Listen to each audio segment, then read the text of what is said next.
What's going on, people? Welcome back to Curtis Shaw TV, back with another live stream on time as well, by the way, people. Just letting you know.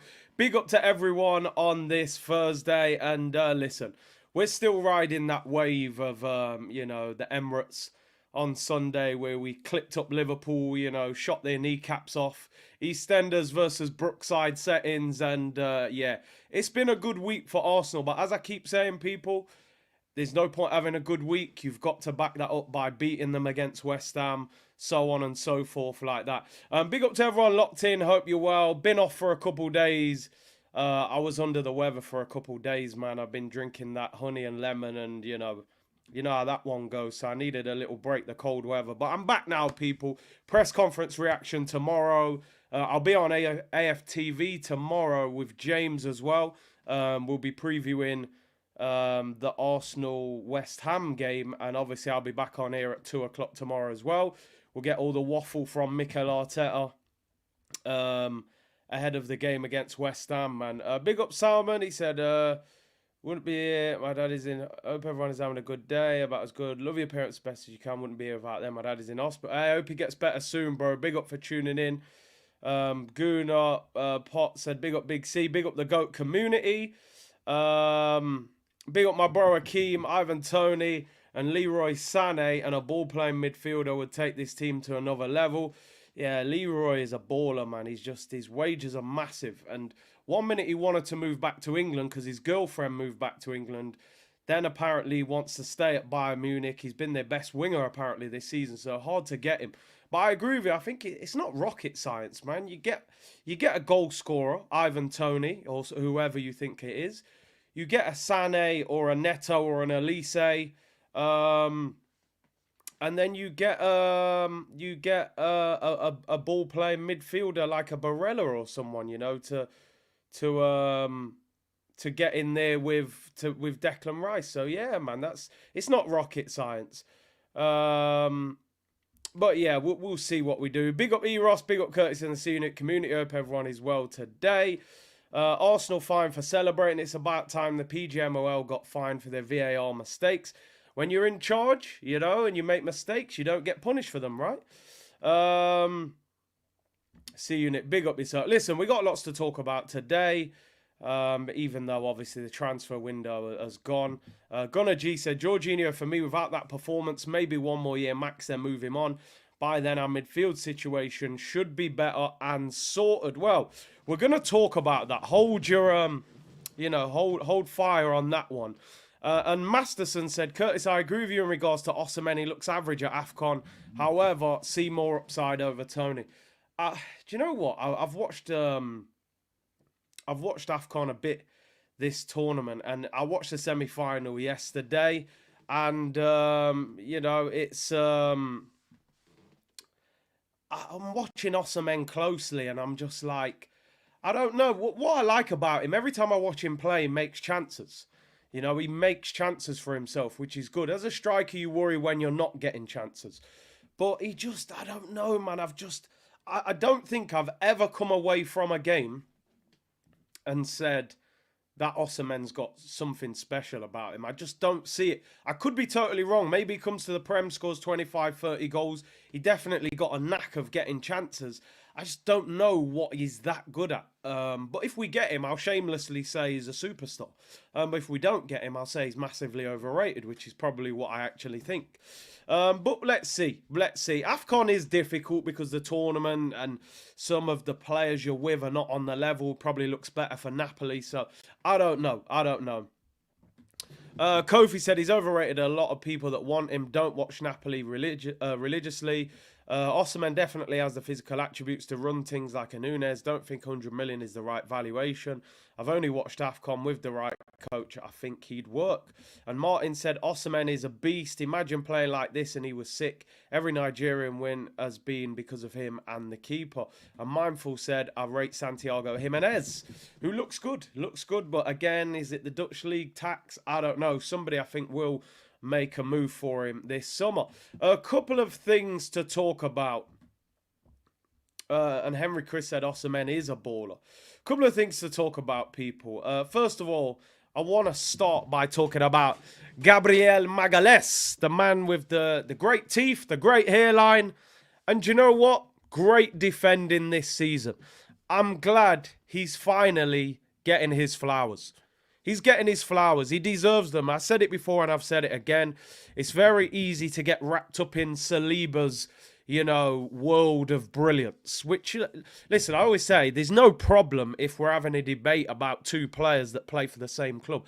They go, oh, who do you think's better, Martinelli or Saka? I don't really care, mate. They both play for the same football club. Your preference is your preference. Saliba needs a Gabriel. Gabriel needs a Saliba. Saliba is the intelligence who mops up, who's very calm on the ball. Gabriel is the aggressor who will go into battle with the strong striker. He'll go and crunch people. He'll win the ball. He'll wound people up the way that he wound up Darwin Núñez the other day. I don't know if you saw he give Núñez a little slap on the back of the neck, but he kind of laughed about it and got away with it. I agree with this, MD. I agree with this. I think he's in the running to be Arsenal Player of the Season. I think if you was to do a vote right now, it would probably be maybe Declan Rice or, I did say, you got a hair transplant, maybe you should have got a brain transplant. It was the heat of the emotion. I thought it was right at the time. Having watched the replay, I realised the own goal wasn't his fault. I take it back. But, at the moment, power of now, Eckhart Tolle, it made sense to me seeing him slap the ball in. Having watched the replay, wasn't his fault. You don't need a brain transplant. Bozo Jean was not there at that particular moment. Listen, we've all been there. I'm sure you've all been there. We've all said some things. It's just worse when you're on camera, You can't go back on it. You say something wild and then everyone clips you up and says it. Oh, you said he was... Listen, apologies, Gabby. You're a great player. I've always rated you. But listen, he's getting his flowers. He's been nominated for the Premier League Player of the Month. He's also been nominated for PFA Premier League Fans Player of the Month. And also, he is in for Arsenal Player of the Month. He is getting his flowers. And he deserves it. I love his mentality. I like his leadership qualities. I don't know if anybody's seen, there's an interview with Declan Rice at the moment. I'm not sure who the interview was with. It might have been on the Arsenal website. Apparently, Declan Rice and Gabriel are like best friends, which was interesting. You always wonder when a player comes to the club, who's he going to bond with, who's his best mate going to be. And apparently, Declan Rice's best friend at Arsenal is Gabriel Magalhaes. Apparently, they hang out together a lot. Similar age, mid-20s. And listen, I think he's becoming a very good leader at this football club. I think he's shown a lot of maturity. I know I've said a lot of the time about the captain's armband and Cello saying make it him or Rice. I think Arteta won't take it away from Martin Odegaard, but I think Gabby is becoming a real leader. I think he's getting his flowers. I think he's an absolutely brilliant centre-back. I know he's had the bozo gene at times, but I think he makes a lot less mistakes now. And listen, Virgil van Dijk, for me, is probably still the best centre-back in world football. Look at the mistake him and Alisson made against Arsenal at the weekend. It happens. Defenders make mistakes. And he's in the Brazil team.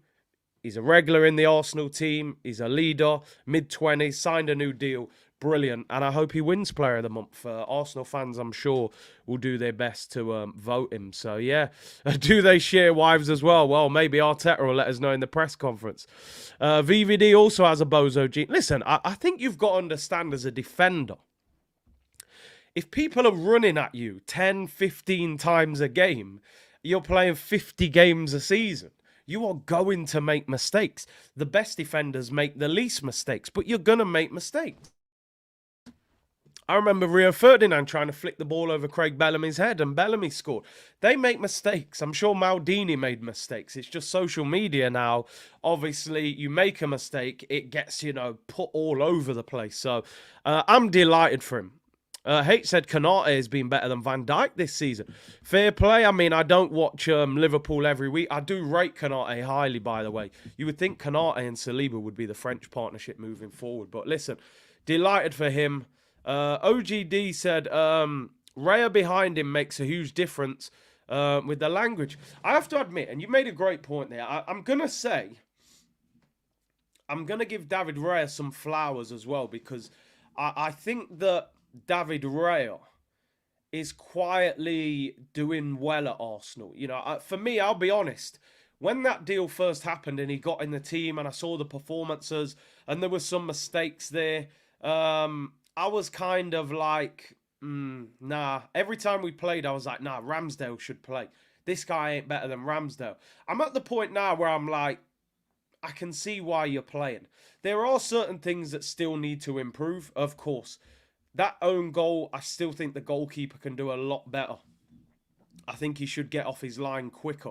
But I think his distribution, I think his quality on the ball, he catches crosses a lot better as well. Yeah, that language thing's a bit crazy because Raya speaks Spanish and Gabriel speaks Portuguese. So I don't think the language thing is the reason necessarily. I just think he's settling into the club now, which was always going to take time with him not having a pre-season at the football club. So yeah, man, I am quietly pleased with what I'm seeing from David Raya. I've said before and I've said it again and I don't hide from this. I still don't know if Arsenal have a top quality goalkeeper at the football club. And I'm including both the goalkeepers in that. When you look at the two teams that have won the title over the last 5-6 years, Liverpool and Man City, Alisson and Ederson are world-class goalkeepers. When Chelsea won the title under Conte, they had Thibaut Courtois, a world-class goalkeeper. I like Ramsdale and I like Raya. I still don't know if either one of them are at the level that I would really want. The problem you've got is there's only a handful of world-class goalkeepers. They're going to be difficult to get. Some of them are in their 30s.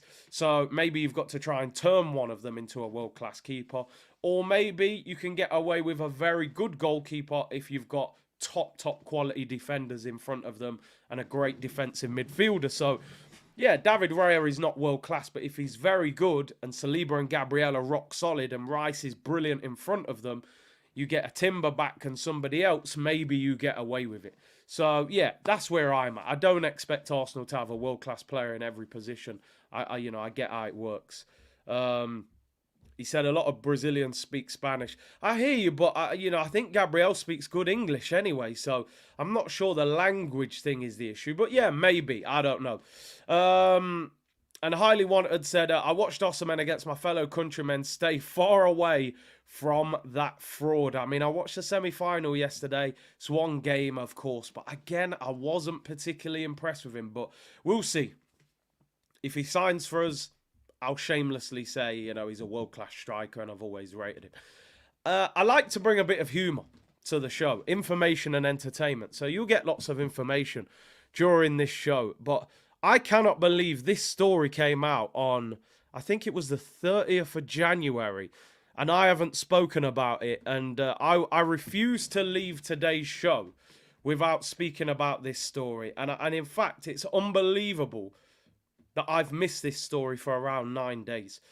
Can we speak about this story? Because I have to speak about this story. I have to speak about this story because information and entertainment. I've got a wicked sense of humour, as you all know.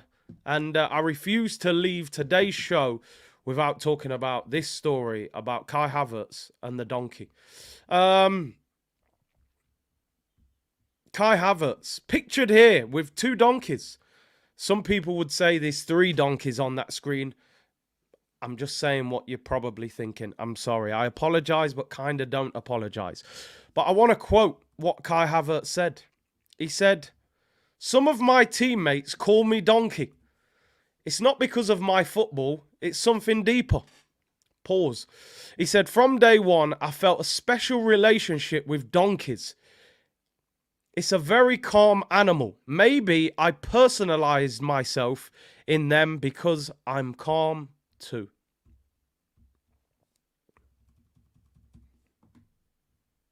I'm probably going to have to go full screen and take a sip of the drink. We need some red stripe!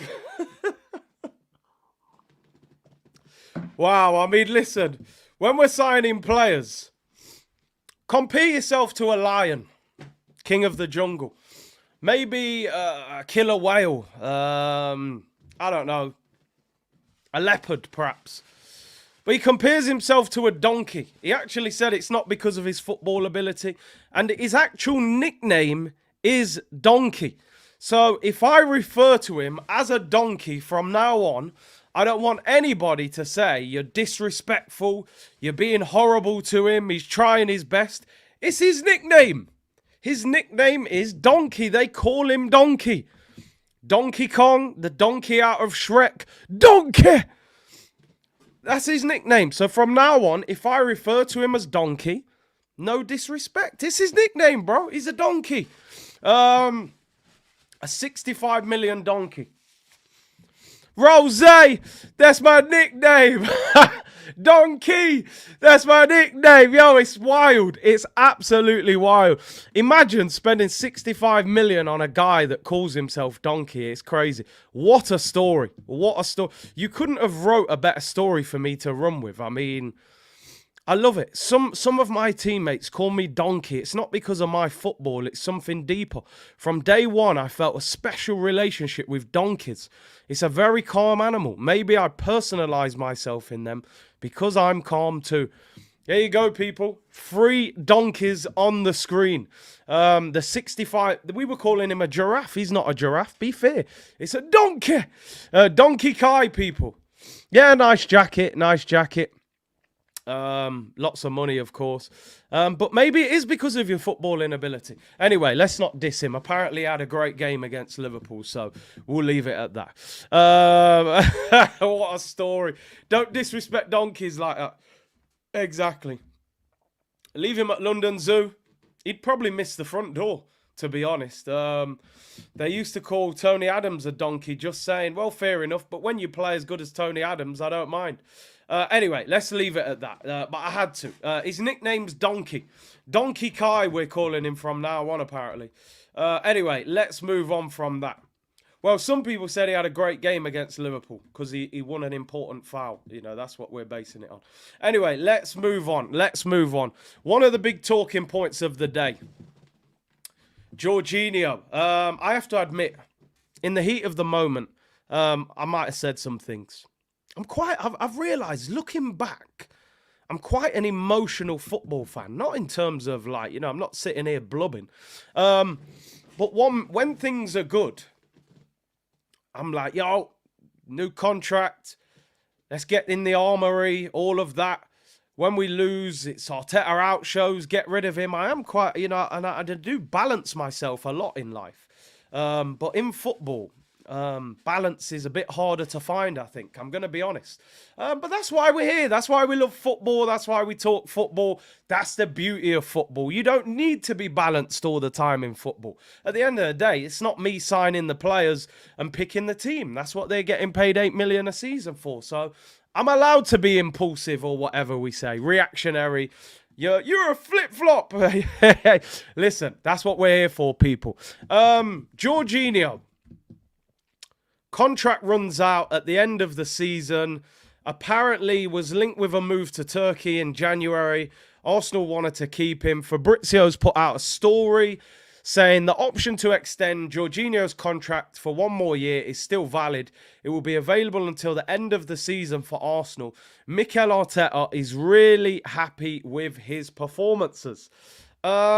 So I want to ask the question, and we'll get the first poll of the day. More polls than an Atlanta strip club, people. Now the emotion has worn off, I thought I'd ask this question, because if I'd have asked this on Monday, it would have been very different. The question is quite simple. Should Jorginho get a 1-year extension? Should he get a 1-year extension? Should Jorginho get a new contract? At Arsenal, yes or no? And I want to know your thoughts and opinions, because I was saying all kinds of crazy stuff on Monday in the midst of that victory. And I'm going to be honest, now that I've calmed down, and in my world, I wouldn't give him the new deal. I'm going to be totally honest. In my world, I would let him go on a free in the summer. because for me, we've got to upgrade. Now, again, as I said, I know not every player is going to be a world beater. I mean, he's 32 years of age. He turns 30. He doesn't turn 33 until December. Listen, we'll make a case for and against. The for is he's got great experience. He's a winner in terms of what he's won in his career. And apparently he's a very popular person in the dressing room and a leader as well. So I do understand keeping him in that sense. And if he goes into the what we would call the El Neni role, which is you're the fourth choice, you're the backup, you're purely there just in case, then it's not the end of the world. But the problem for me is this. This is my problem. I think Partey will leave in the summer, right? I think Partey leaves in the summer. And I think this is the year, finally, Mohamed El Neni gets released, right? So if those two go, then you are down to Declan Rice and Jorginho. Then you probably need two centre midfielders, in my opinion. If El Neni and Partey were to go, you'd need to buy two midfielders. When you factor in that we need a striker and that we probably need a right winger to compete with Saka and potentially a defender as well, and if Ramsdale goes, we'll need a backup goalkeeper. I just don't think Arsenal would then as well let Jorginho go, and then you've potentially end up with one centre midfielder left in Declan Rice. Then you've got to buy three centre mids. So I don't think Arsenal will want to do that much work in the summer and have to buy that many centre mids. So this isn't my opinion. I'm just saying purely, I think Arsenal will release El Neni, sell Partey, give Jorginho a one-year extension, and I think they'll sign another centre midfielder. I would like to see two come in, but I think they'll definitely sign one. We know that they want Zubimendi. That's an absolute fact. He's got a release clause. I think he's prepared to leave in the summer. Gunnar Graham, totally agree with you. Barella and Fofana, for me, would be magnificent signings. Probably get both of them for around 80, 90 million, probably. But this is an interesting one. I mean, Noel just said there we don't beat Liverpool without Jorginho. It's a tough one. It's tough. He's good at some things and not so good at some things as well. It just depends. In games where we dominate possession, he's a very good player. I mean, Leahy said one positive with Jorginho is that his game has never been based to physicality, speed and size. Age may not matter so much. Yeah, he is the closest we have to Partey. Barella own is 90 million. I don't know. At the end of the I heard Inter were having financial problems, but maybe not. It will be Zubimendi for that release clause as long as he wishes to come, and apparently he's willing to leave in the summer. To be fair, he's done well in big games apart from West Ham. Well, I'll leave the vote up. Yeah, I mean, Partey, because of the injuries and the wages, I don't see them allowing Partey to go into the last year of his deal. If he'd proved his fitness this year, I think you could have maybe given Partey a one-year extension and given him next season. But because of the injuries, I think they'll get rid of him. Listen, no matter what my opinion is, I think they will 100% extend his contract.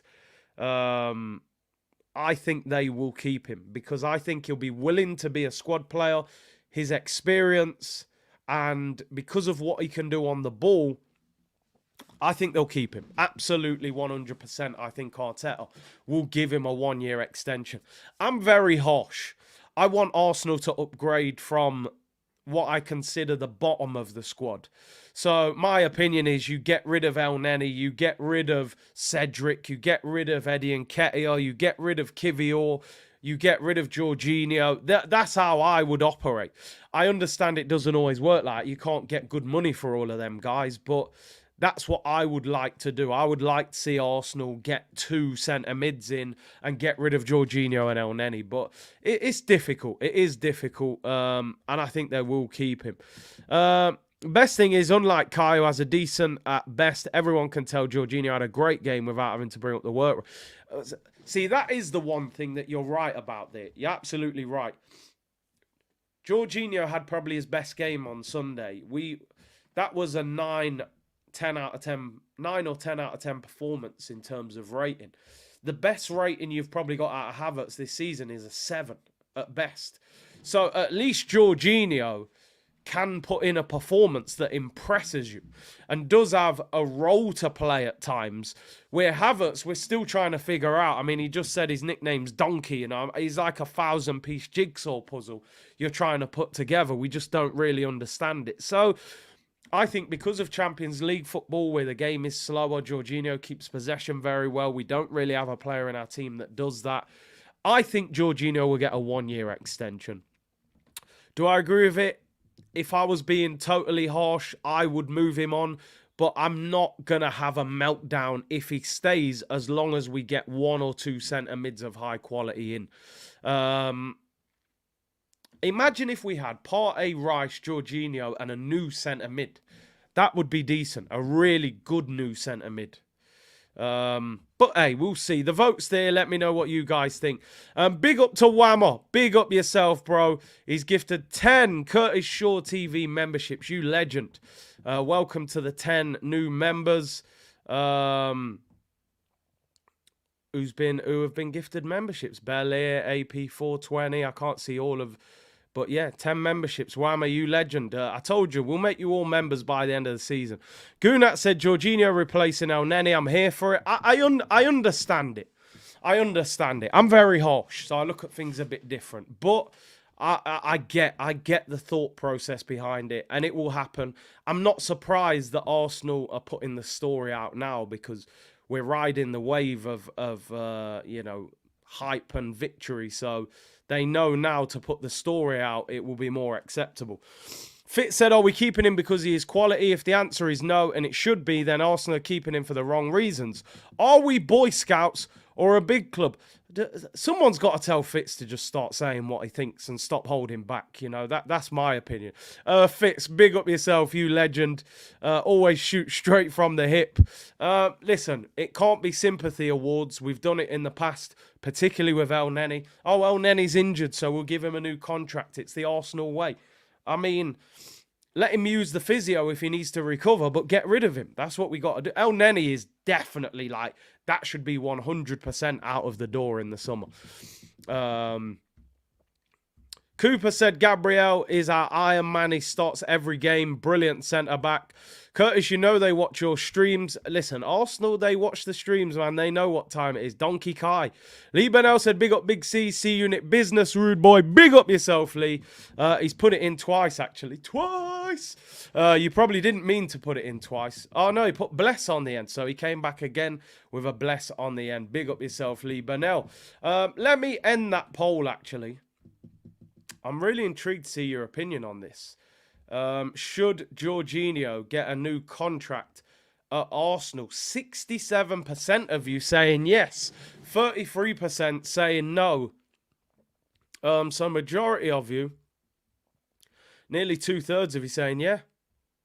Give him a contract extension, 1 year. I think we're all in agreement that Arteta's going to keep him.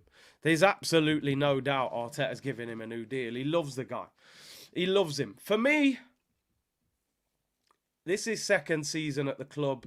He's 32 years of age. What I'm trying to do, I'm trying to think of like Liverpool and Man City and their squads. Would they? I don't know. I don't know. In an ideal world, I'd move him. But he will stay, and he's better than El Neni in that role. So I won't be having a meltdown, but I'm not going to be having a party either. Let's put it that way. You know, I won't be overly celebrating.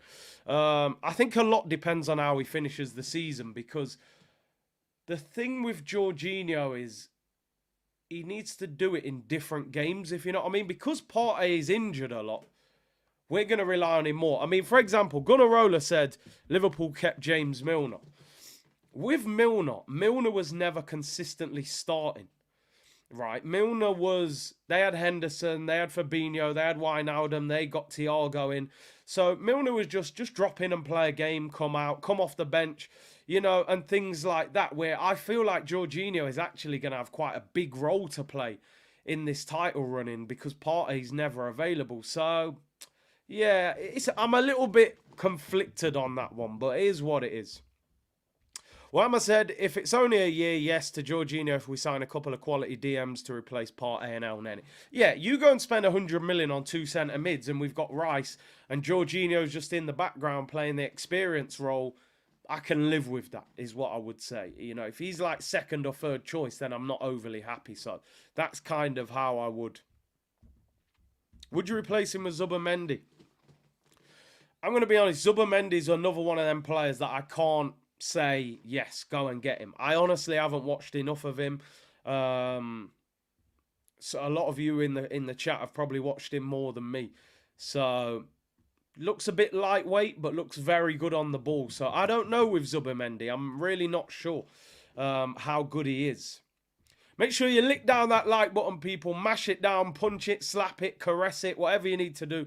Let's get 1,000 likes. 1,500 of you in the chat already. Big up the Twitch gang as well. Let's move on. First stream back in a few days. We'll have press conference reaction tomorrow.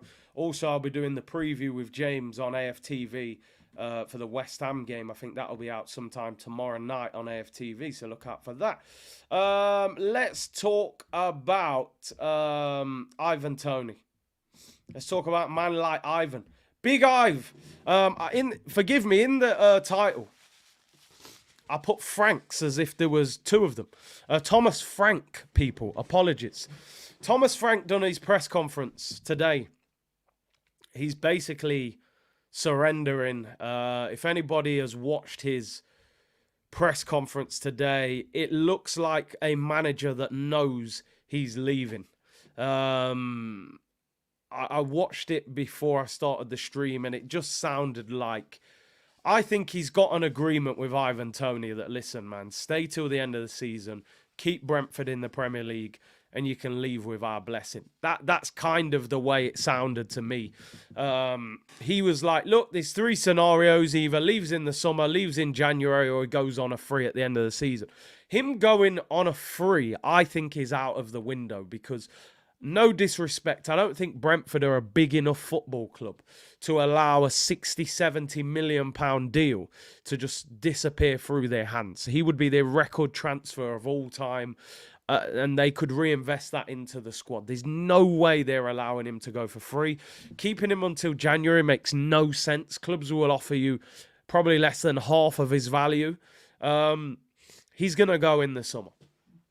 Arsenal have reportedly been invited to bid for Ivan Toney as Brentford boss Thomas Frank admits the striker is likely to be sold. And he actually said at the end of the press conference that he would love to see Ivan Toney playing for a top club. So listen, it sounds like they've got a mutual agreement for that to happen. I seen a video that Fabrizio Romano has done where he's talking about a domino effect of strikers in the summer. Once the Mbappe decision is made, PSG will look for a replacement. If PSG don't let him go, then Real Madrid will go for someone else. Will Osimhen end up at Madrid if Mbappe doesn't go there? Chelsea want Osimhen. Will Arsenal? So there's going to be a merry-go-round of strikers this summer. I think Toney, I think Mbappe, I think Osimhen, Santiago Jimenez, maybe Sesko. There's a number of strikers that are going to be moved in the summer. So for me, I've said before, Arsenal have got to get out of here, in my opinion, with Toney or Osimhen. I think they're the 2. Vlahovic doesn't want to leave. Sesko is still a bit unproven. Solanke is not the answer for me. I don't see another striker that answers the question. I'd be getting this deal done now. The problem is Brentford won't get the deal done now because they are going to want an auction to occur over the summer.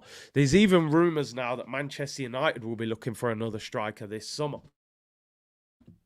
Ollie Watkins, that's an interesting one. I mean, the thing with Watkins, for me, he'd be very expensive. You know, Aston Villa are in a Champions League race. They're a big club. They've got a lot of money behind them. I think you'd have to pay big money for him. And I think Toney's better than him personally. But some of you do rate Watkins that bit higher. Ferguson, I mean, Ferguson's a very good young player. But he's not exactly pulling up trees at Brighton, and I think Brighton would want massive money for him. mean, Evan, for 6 goals in 21 games, 19 years of age, I don't think he's done enough to justify breaking the bank at the moment. I'd rather see him go to Spurs or something while we get someone younger and better. Give me an answer. Isak or Rashford? I mean, they're younger. Rashford has always seemed better on the left. Could you play him through the middle? Isak, I've said many times, I'm a big fan of Isak. I think he's a very good player, but that injury record concerns me. It really does. He gets injured too much. Idoa said, Big C, love your show, 100%. Your channel is the best. Back to the Osimhen saga being a Nigerian. I think he needs to work on his finishing, and I must say he's a better striker compared to Toney. Listen, I want the input from people because I haven't seen enough of some of these guys. I don't watch Italian football that often unless it's like two of the bigger teams. The compliment I can give Osimhen is that he always seems to create chances for himself, that he's good, and he seems quite powerful. But what I still don't know if his all-round game justifies him being worth over £100 million. But yeah, listen, if we get him, then we go for him. I agree with Akeem. We need a 20-goal-a-season striker. If we had a 20-goal-a-season striker, we'd be top of the Premier League right now, 100%. We're what, 3 points off top, and Jesus got like 4 goals. So if we had a guy now that was currently sitting on 12, 13, 14, ends the season on 20, it's a different situation. When's the last time Arsenal had a 20-goal-a-season striker? It was Aubameyang in probably his, second or third year at the club. And I know people say, not everyone has that, but Man City have got a 30-goal-a-season striker.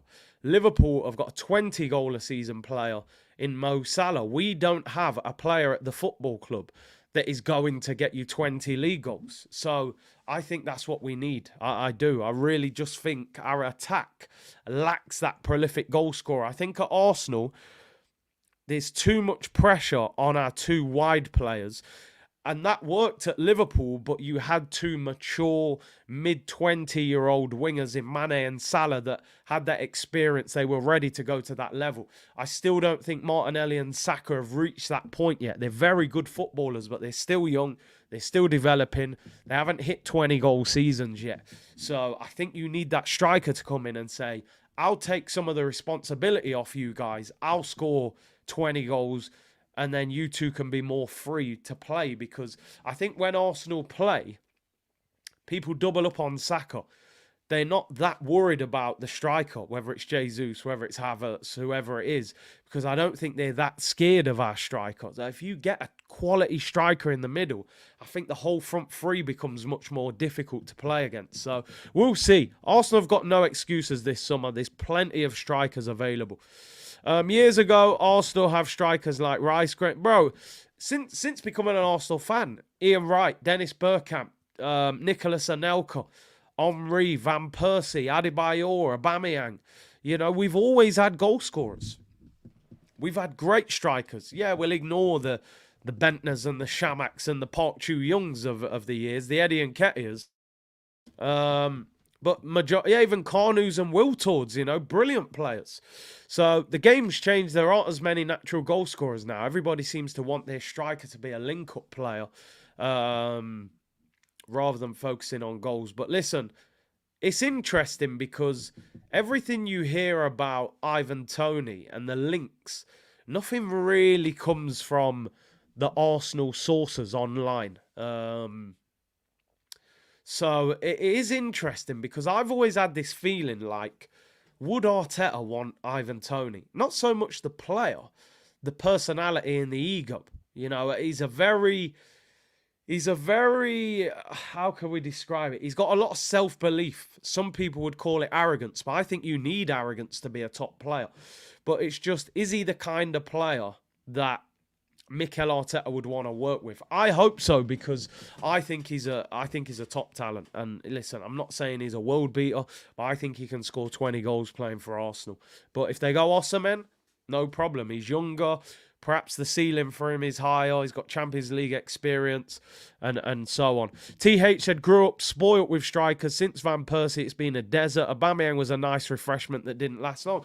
Bro, even now, If you look at the game, I was a striker, my son's a striker, Cruz, and, you know, everybody played 4-4-2 growing up, right? Everybody played 4-4-2. So what you found was everyone had two strikers on the pitch, and you would have one or two strikers on the bench, usually two. So nearly every club had four strikers at their football club. So 20 teams in the Prem, four strikers at each club. That's 80 strikers in one division. Now, everybody plays 4-3-3, one up front, two wide players, so you've only got one striker. And he probably plays like a link-up player anyway. And they might have one other striker on the bench, but some of them might even just use a winger who can go up front like a Trossard. So you've gone from potentially 80 strikers in the Premier League to probably, 20, because everyone's going to have one, and let's say some of them have got a second one. So you've gone from 80 strikers to maybe 30 strikers in the Premier League. So strikers are not the same anymore.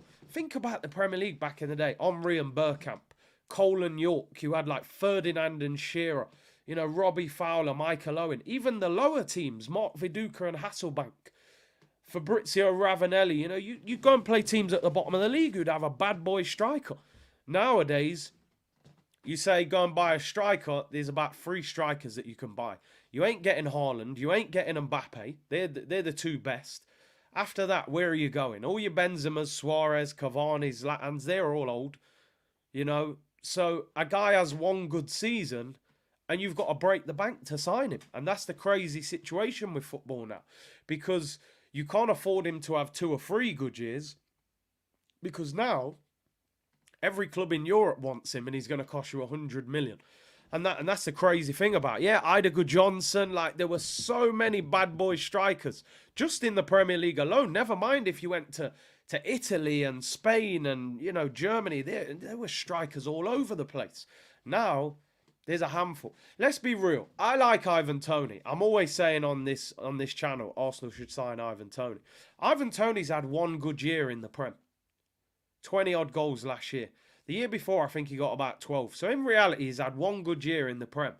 And I'm saying get him to Arsenal. Back in the day, you had to have 3 or 4 good years before you got an Arsenal move. But that's because there's such a shortage of strikers now. Everybody's going to be looking at that Osimhen release clause. Everybody's going to be looking at Toney. 1 year left on his deal. Can get him for cheaper. Sesko, Boniface, Jimenez. There's a handful, and everyone's going to try and get him. Madrid need a striker. Lewandowski's old. Barca might want a striker. Arsenal need one. United could do with another one. Chelsea need one. Even at Liverpool, Nunes and Gakpo are not the finished article. Everybody could do with a striker. So there's a shortage of goal scorers nowadays. Davor Suker, what a player he was as well. Isak is the best fit. I'm going to be honest, I really like Isak. It's the injury record that worries me, man. It just really concerns me.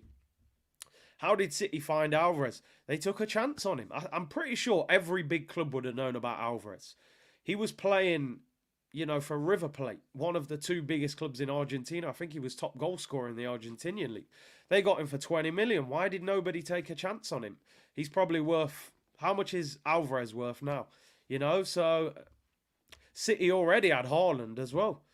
Southern Gooner used to be minimum 18 to 22 goals to get a sniff. Now it's 10 to 12. You're right. 20 goals was the benchmark. Now, Jesus, 11 goals last season. Lacazette was getting 10, 12 goals a season. You're right. The metrics have totally dropped now. It's a different ball game. Totally different ball game. Anyway, let's move on. Let's move on from that discussion. Thomas Partey. Oh, dear. Well, he's injured. That's all. I might as well just take the story off the screen. He's injured. Just in terms of when he might come back.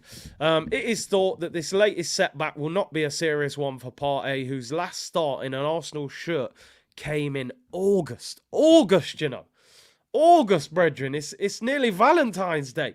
We ain't seen this guy since summer. How crazy is it? Somebody said this in the stream the other day. It was an unbelievable comment. Thomas Partey got injured in August. The manager was saying in the press conference, weeks. He'll be out for weeks. Timber did his ACL, one of the worst injuries you can get in football. Timber will probably end up on the Arsenal team before Thomas Partey comes back. And Thomas Partey was apparently out for a few weeks. Yeah, I'll be back in a few weeks, mate. Nothing major. And yet this guy is still not back on the football pitch. What the hell is going on? Like, I'm honestly bored of talking about him. I'm just totally fed up of the whole situation of what's going on with him, because I've expected him to be back. They made all those headlines. Oh, he'll be on the bench for the Forest game. Wasn't back. Then it was, oh, he should be involved against Liverpool. Oh, now he's had a setback. You know, it is what it is. I mean, he's not really saying much in this anyway. When is he going to be back? There's no date. There's no nothing. They're just saying it's not a long injury, but we've been hearing that all season. How many games will Thomas Partey play? We've now played, do you know how crazy this is? There's 15 games left in the Premier League, which is not that long, really, when you think about it. 15 games left in the Prem. We play West Ham this week, right? So that'll be 14. He's not back in training yet. So I would assume he won't play next week either. So if you're lucky, you're going to get 10 Premier League games, I would say, out of Partey. And that's if he can stay fit for 10 games. What a horrific season this guy has had. This has been his worst season at the football club. Which is why maybe they were going to sell him to Saudi in the summer. But yeah, I think it's a shame. It's a real shame. We called him the General. I thought he was going to be a superstar, but hasn't happened. We had the conversation the other day, has Thomas Partey been a flop? I don't think he has, but I think he's been a massive disappointment, not because of his lack of talent, because of his lack of availability. You know, you saw at times last year, he's one of the best DMs in Europe, but just so plagued by injuries since coming to Arsenal. So, yeah, he's out. Water is wet. I suppose there's no discussion there. I'm not even surprised that he's injured, but let's hope. 10, 11, 12 games. It would be a bonus, but we'll have to see. I wouldn't hold your breath. Some more positive news when it comes to the injury situation and obviously players being available. One real good bit of news from our point of view: Tomiyasu is back in the Arsenal squad. He's back at the training ground. Japan were knocked out of the Asia Cup. It was a major surprise, actually. But, you know, bad news for them. Good news for Arsenal from a purely selfish point of view. We want all the options back that we can. Obviously, Zinchenko apparently came off with a tight calf against Liverpool. Tomiyasu is back. He's in Arsenal training and he will be in the squad for this weekend's game against West Ham. And listen, if Zinchenko isn't 100% fit, I would actually expect Tomiyasu to start at left back because, you know, if Jared Bowen is playing right wing, he's a very direct winger. He's actually played up front quite a lot recently. But if he is on that right wing, up against our left back, then I think Tomiyasu would probably start at left back rather than Zinchenko, just because of the defensive qualities of Tomiyasu. So great to have him back. Obviously, he's been away since the start of January. We need all the players back that we can get. Tomiyasu, Timber, Partey, whoever is injured or whatever, we need them back. And we need them on the pitch. So great news to see Tomiyasu back. And we might need him straight away. And the other injured player, Jurrien Timber. Now, obviously, news came out a couple of days ago. Jurrien Timber has been included in Arsenal's squad for the Champions League knockout stage. Obviously, at the end of the group stage, you're allowed to change your Champions League squad that you put in, and Timber was removed from it in the group stage. Obviously, there was fears that this injury could be for the whole season. They're now saying that he could be available from March, so they're saying basically that he will miss, obviously, the 2 games against Porto. He's not going to be available for either one of them. But there is a belief that he could be available as long as Arsenal get through for the last 16 games, or the quarterfinal, sorry, that is starts at the end of March. The second leg against Porto is on the 12th of March, and then obviously you would be going, there's an international break, and then it would be, you know, the Champions League quarterfinal on the 9th of April, actually. So they reckon Timber could be available sometime towards the end of March, which is unbelievable, because that is genuinely one of the worst injuries you can get. Your ACL, basically, you've snapped your knee. You know, he could be on the pitch before Thomas Partey. And Partey was supposed to be a matter of weeks. But in the words of Arsene Wenger, this would be like a new signing, because I genuinely believe, as Arsenal fans, we haven't watched this guy play. Listen, he had a fantastic pre-season. We were all super excited. He played, 50 minutes of the first game of the season and got injured and has missed every game since. This will be like a January signing for us. I suppose the problem is, what level will he return at? This injury requires so much rehabilitation. You know, even getting back into training, you've got to go through so many hurdles. I've seen players recovering from this injury, and it's like starting again. You've got to learn how to run properly. You've got to do gym work. Then you've got to get fitness. Then you've got to get in contact training. How strong is the need to take hits off other players? You know, can you get through 90 minutes? Can you kick the ball properly? He's going to have to jump through some hurdles. But if he's back towards the end of March, could be incredible. Like Simon says, yeah, he'll probably have to play 2 or 3 under-23 games. And we'll see how obviously he comes back from that. Could be a great boost for Arsenal. Maybe for the last, 6-7 weeks of the season. If we could get Timber, get Partey, it would definitely offer us a huge boost. One thing I wanted to look at before we round up, keep getting your comments in, I'll go through some of your comments as well, is there's been a lot of debate, and I understand it, and it's about Phil Foden and Bukayo Saka. Foden is absolutely balling at the moment, and I think he's a fantastic player.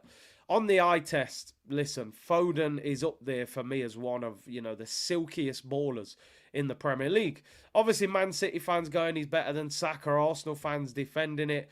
Some of you will have your opinions on it, this, that, the other. But I want to show a bit of respect to Bukayo. I want to give him some respect, because it's very easy to dismiss what this guy has done at Arsenal over the past couple of years and how much responsibility he's had to take.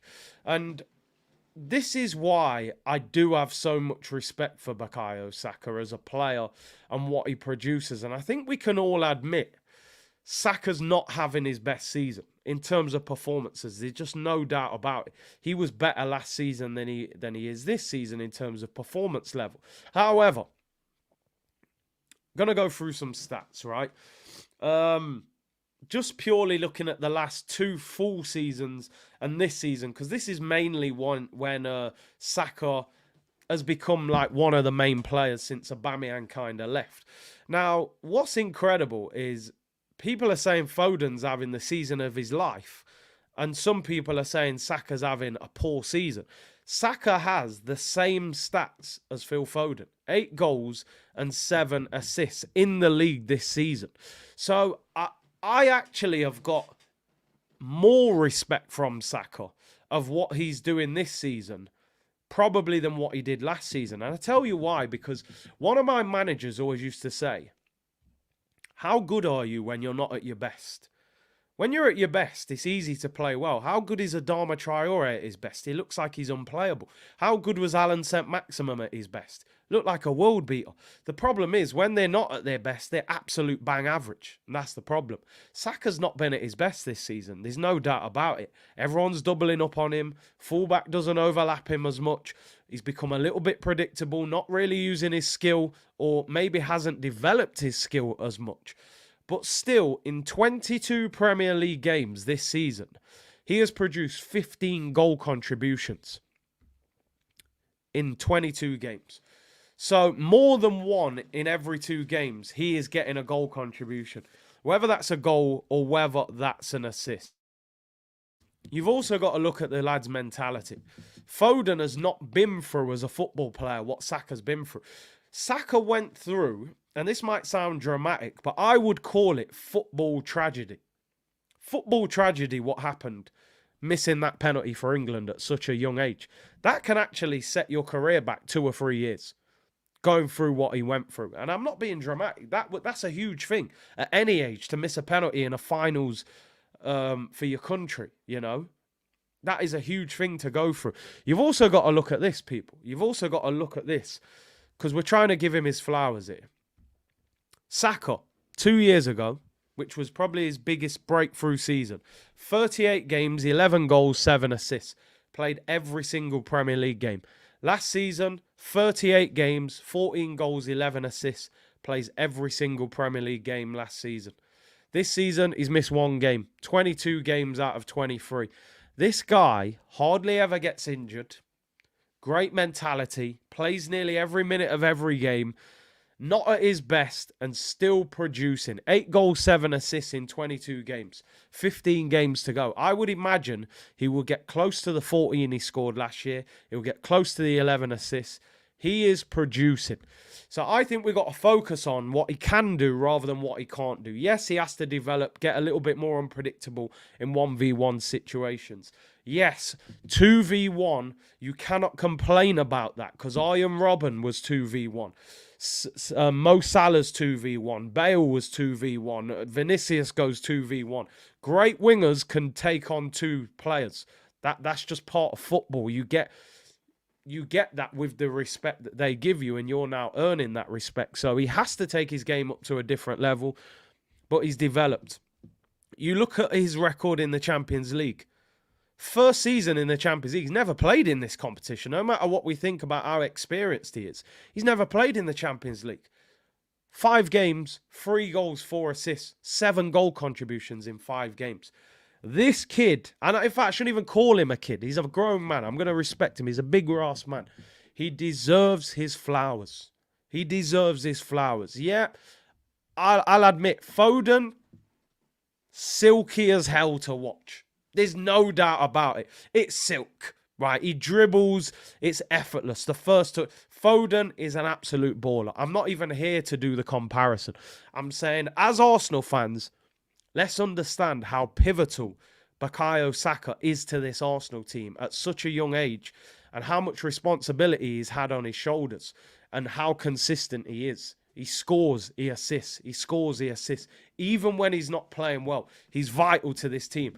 Now, the flip side, and there is a flip side, and you have to point towards the football club. The thing that Arsenal, in my opinion, are doing wrong, they're allowing a 22-year-old to have a guaranteed place in the Arsenal team. And that, for me, is the problem. You look at Foden, he's never really had that consistent run, because De Bruyne or Bernardo Silva have played in that attacking role. David Silva used to play there. So he's had to fight and fight and fight. And he knows 1 or 2 bad games, you're getting dropped. That's the level. Saka knows 5 bad games, he still ain't getting dropped. They're not going to put Reece Nelson in ahead of you. So one of the biggest things that Arsenal have to do in the summer, go and buy Pedro Neto, go and buy Elise, go and buy Leroy Sané, whoever. I've just named 3 names there off the top of my head, but I'm sure there's more. Go and buy a right winger, high quality, that is going to come in and say, bro, I'm going to push your game to the next level, because you're going to understand 2 bad games, you're getting dropped. 2 bad games, you are getting dropped. And that, in my opinion, will push his game up to the next level. We saw the best of Martinelli last season when Trossard turned up. And I think Saka needs that same pressure on his shoulders. Saka is not Mbappe.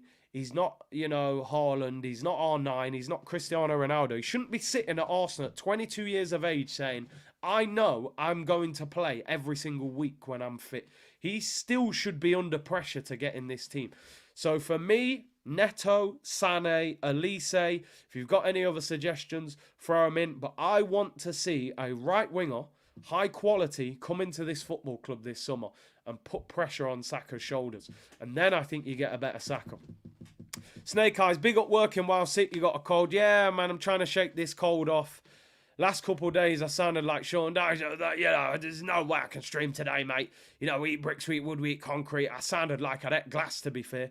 I'm just going to drink some diesel on the way home. So, yeah, hopefully be back to 100% tomorrow. If it makes sense, they won't do it. Yeah, I mean, the problem you've got, Reece Nelson's on a 5-year deal on 100 bags.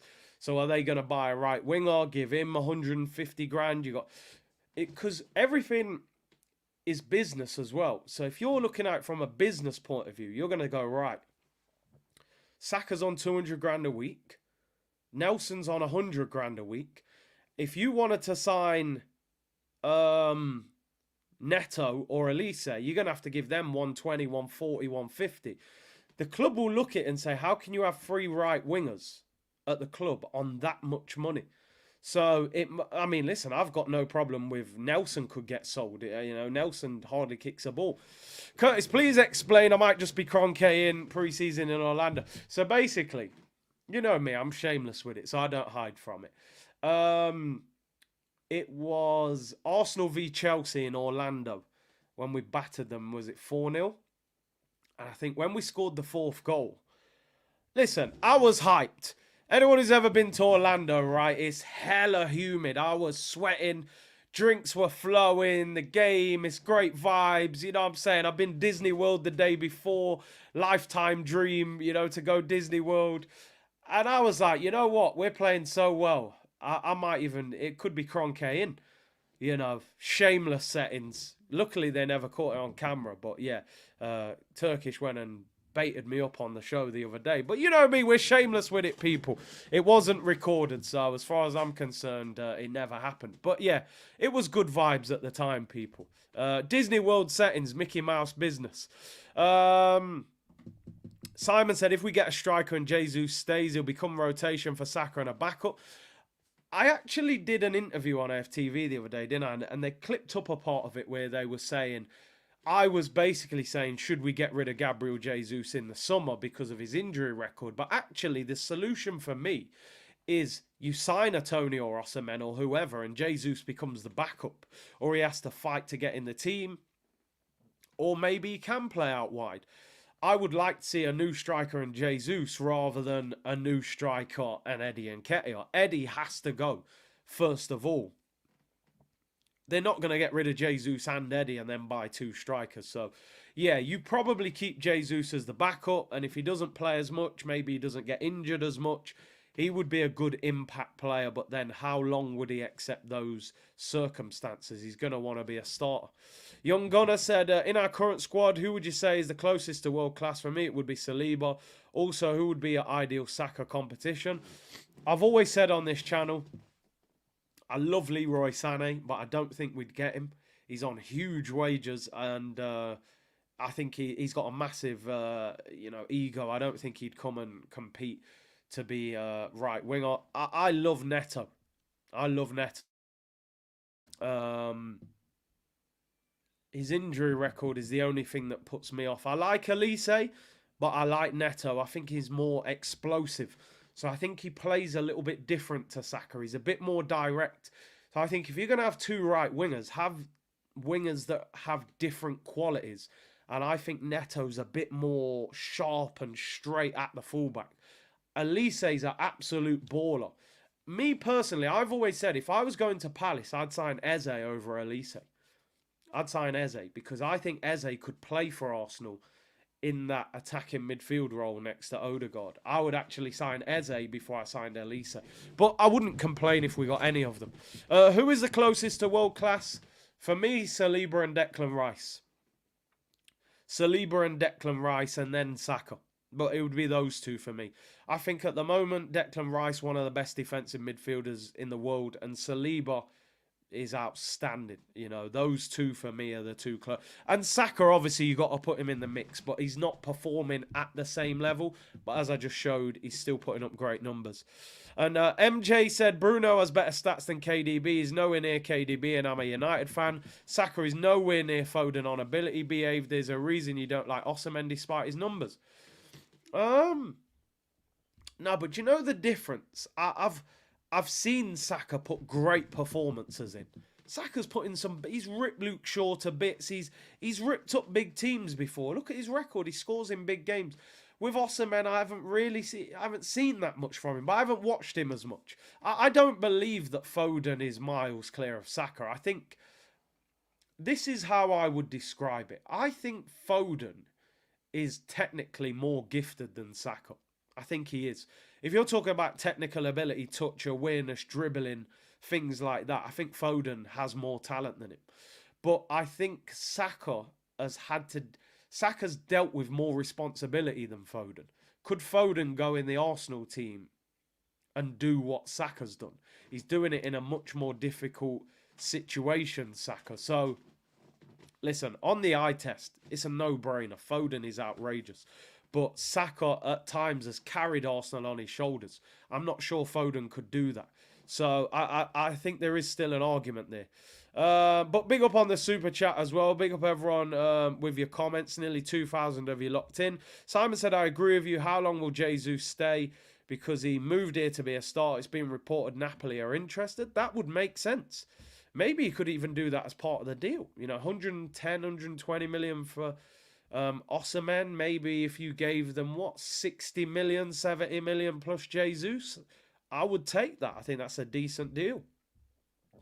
Neto or Leon Bailey? I think Neto's better, but injury prone. I like Leon Bailey, yard man. I actually thought Bailey was going to do a little bit more in the Prem than what he's done, to be honest. But he has moments where he's brilliant. I think Neto is a bit more exciting, you know, if I'm being totally honest.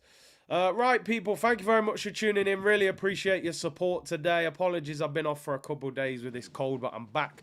I'll be back tomorrow at 2 p.m. Press conference reaction with Arteta. And also, I'll be on the preview show tomorrow, AFTV, West Ham against Arsenal. Thank you very much for tuning in. Like the video on your way out. Subscribe if you haven't already. And I will see you at 2 p.m. tomorrow when it will be waffle settings with Arteta. Take care, everyone. Bless.